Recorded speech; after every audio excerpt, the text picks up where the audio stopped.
이 집 아파트지만 엘리베이터도 없어요. 몇십 년 된 그때 당시엔 그래도 이름값 좀 하던 주공이었죠. 지금은 낡았지만 그래도 서울 아파트라는 거 하나로 집값이 많이 올랐다고 하더라고요. 청숙 씨, 그 집이면 뭐 손자 대학교까지 걱정 없겠네. 요즘 그렇게 올랐다며? 아들한테 슬슬 넘겨야지. 요즘 다 그렇게 해. 근데 말이죠. 그 집값이 오르면 오를수록 이 집 안에서 제자리는 점점 줄어들더라고요. 좋아요, 구독 알람 설정 꾹 눌러주세요. 아들은 결혼하고도 몇 년은 따로 살았습니다. 그땐 며느리가 이 집에 오는 것도 어색해했고 저도 아들 집에 가는 건 더 조심스러웠고요. 근데 둘이 아이를 낳고 직장도 멀고 집값은 미친 듯이 오르고 결국 어느 날 이런 말을 하더라고요. 엄마, 우리가 같이 살면 어떨까 해요? 엄마도 혼자 계시기 심심하시잖아. 우리가 아이 키우면서 엄마 도움도 좀 받고, 대신 엄마 집에 우리가 월세처럼 생활비를 내는 걸로 하면. 말은 참 고맙더라고요. 효자인가 싶었고요. 그렇게 셋이 살게 됐고 그 뒤로는 넷이 다섯이 됐습니다. 처음에는 웃음소리도 많고 밥상도 풍성해졌고요. 손주방에 커튼 달아주면서는 제가 괜히 뿌듯하고 그랬죠. 근데 이상하더라고요. 식구는 늘었는데 제자리는 자꾸 줄어드는 겁니다. 냉장고가 이중으로 바뀌고 김치 냉장고 들어오고 전자레인지까지 새로 들어오고 그렇게 주방은 넓어졌는데 제가 들어설 자리는 좁아졌습니다. 엄마, 여기에 간식 넣었어요. 이쪽은 손대지 마시고요. 어머님이 만든 된장국은 고기가 안 들어가서 애가 안 먹어요. 어머님, 요즘엔 소금 많이 안 넣는 게 좋아요. 말 하나하나는 친절했습니다. 근데 그 말 속에 이 주방은 이제 제 것이 아닌 며느리 것이라는 것 같았죠. 살면서 이런 생각을 해봤습니다. 명의는 내 이름인데 지금 이 집에서 내가 고를 수 있는 게 뭐가 있을까? 거실에 어떤 커튼을 달지, 손주 책상은 어디다 놓을지, 심지어 밥상에서 반찬 순서도 제가 정하지 못합니다. 근데 거기서 끝이 아니더라고요. 아들이 요즘 들어 자꾸 대출 얘기를 꺼냅니다. 엄마, 요즘 대출이자도 계속 오르고 있어서 말인데, 우리 집도 슬슬 구조를 좀 바꿔야 할 것 같아요. 명의가 어머니로 돼 있어서 우리가 아무것도 못해요. 이거 명의만 내 이름으로 바꾸면 대출 받아서 리모델링도 할 수 있고, 애 교육비도 지금보다 훨씬 여유 있게 쓰고. 그 말을 듣는데 마음속이 서늘했습니다. 이 집을 담보로 돈을 끌어오겠다는 거잖아요. 내 이름은 도장만 찍으면 된다는 거고요. 처음엔 못 들은 척했습니다. 근데 어느 날은 며느리가 말하더군요. 어머님, 요즘은 다 그렇게 해요. 상속세 아끼려면 미리 넘기는 게 좋대요. 그게 다 가족을 위한 거잖아요. 그날 저는 더 이상 웃음이 나지도 않았습니다. 그냥 물끄러미 둘 얼굴을 봤습니다. 엄마는 어차피 평생 여기서 사실 거잖아요. 명의만 제 앞으로 해도 달라지는 건 없어요. 엄마는 그대로 여기서 지내시면 되고. 이 말이 제일 무서웠습니다. 사람이 말로만 사는 게 아니잖아요. 저는 그날 밤 서랍에 있는 등기부등본을 꺼냈습니다. 거기에 분명히 제 이름이 적혀 있었습니다. 김정숙. 한 글자도 틀리지 않고. 근데 그 이름이 이 집 안에서는 점점 눈치만 보는 사람으로 바뀌고 있다는 걸 저 혼자만 알고 있었습니다. 그리고 그 다음부터 저는 아무 말도 하지 않았습니다. 도장을 가져오란 말에도 명예 이전 이야기에도 대출 계획서 같은 것도 그냥 조용히 듣기만 했습니다. 아들은 초조해졌는지 엄마가 뭘 모르셔서 그래요. 내가 다 알아봤어요. 이건 절대 손해가 아니에요. 그렇게 말하기 시작했고요. 며느리는 살짝 눈치를 보더니 엄마가 힘드시겠죠? 근데 그냥 종이 한 장이에요.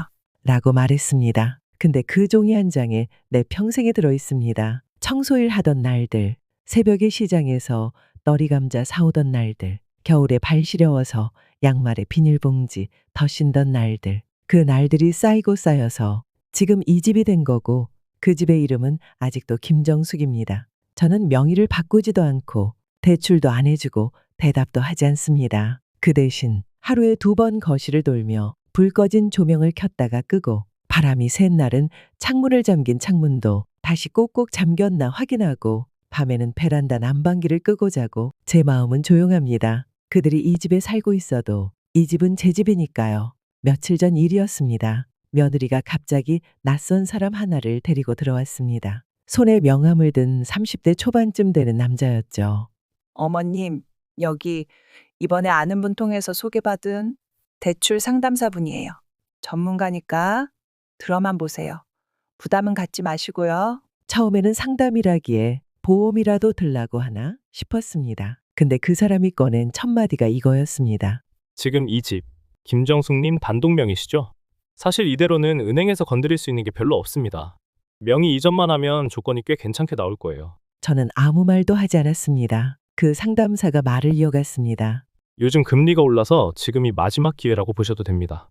구조가 깔끔하게 정리되면 어머님께도 득이에요. 어머님께도 득이다라는 말이 참 여러 가지 생각을 들게 하더군요. 득이 되긴 뭘 득이 되죠? 내가 뭘 할 수 있다고요? 그냥 조용히 식탁에서 일어나 커피포트를 끄고 주방으로 들어갔습니다. 그날 이후 며느리는 말했습니다. 어머님은 그냥 사인만 해주시면 되는 거예요. 불편하실 건 없어요. 이 집에서 계속 같이 지내실 거니까요. 그래요.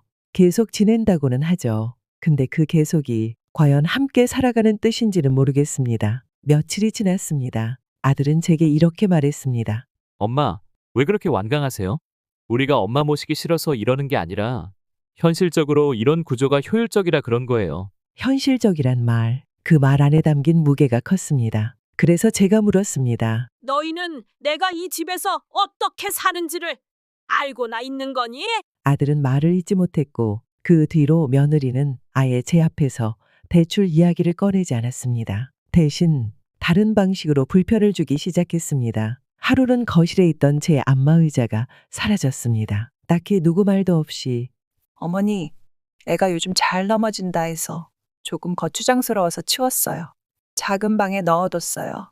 작은 방, 그 방엔 이젠 제 옷장도 없습니다. 며느리 드레스룸으로 쓰고 있거든요. 또 하루는 거실 시계가 디지털로 바뀌었습니다. 이전엔 제가 매일 아침 눈 뜨면 철컥하고 맞춰 돌려놓던 벽시계였는데요. 며느리가 말하더군요.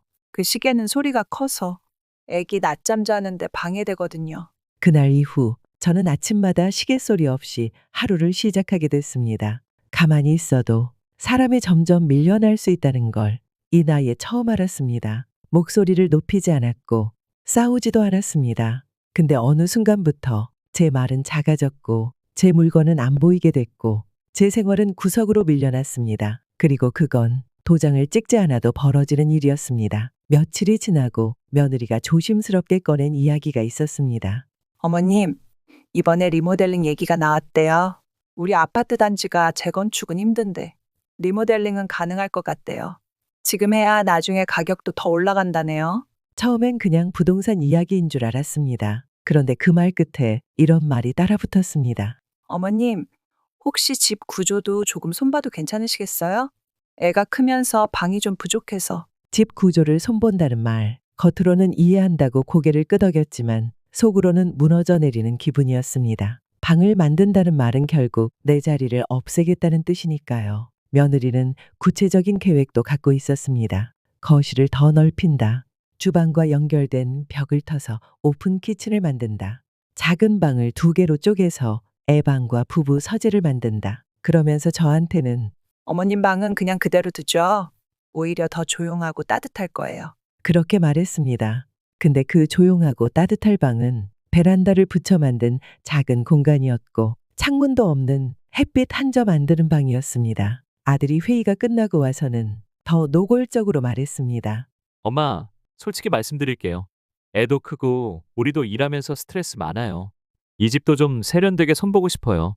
엄마는 그냥 지금 쓰시는 공간 쓰시면 되고요. 세련되게. 그 말이 참 오래 남았습니다. 내가 오래 산 이 집이 이젠 촌스럽고 낡았다고 느끼는구나. 그들이 입은 옷, 하는 말, 살아가는 방식이 바뀌었듯이 이 집도 그들에게는 이제 구식일 뿐이구나. 그날 밤 저는 조용히 주방으로 갔습니다. 전기포트를 돌리고 식탁 위에 손을 얹었습니다. 이 식탁, 남편과 제가 결혼 20주년 때 적금 깨서 샀던 겁니다. 당시엔 너무 비싸서 손이 부들부들 떨렸던 기억이 납니다. 그 식탁에 손을 대고 가만히 있었습니다. 아무도 모르는 기억들, 아무도 몰라도 괜찮은 기억들, 그냥 나 혼자만 간직하면 되는 이야기들. 며칠 후 공사 견적을 받으러 리모델링 회사 사람이 왔습니다. 그날따라 저는 방에 조용히 앉아 있었습니다. 들려오는 소리.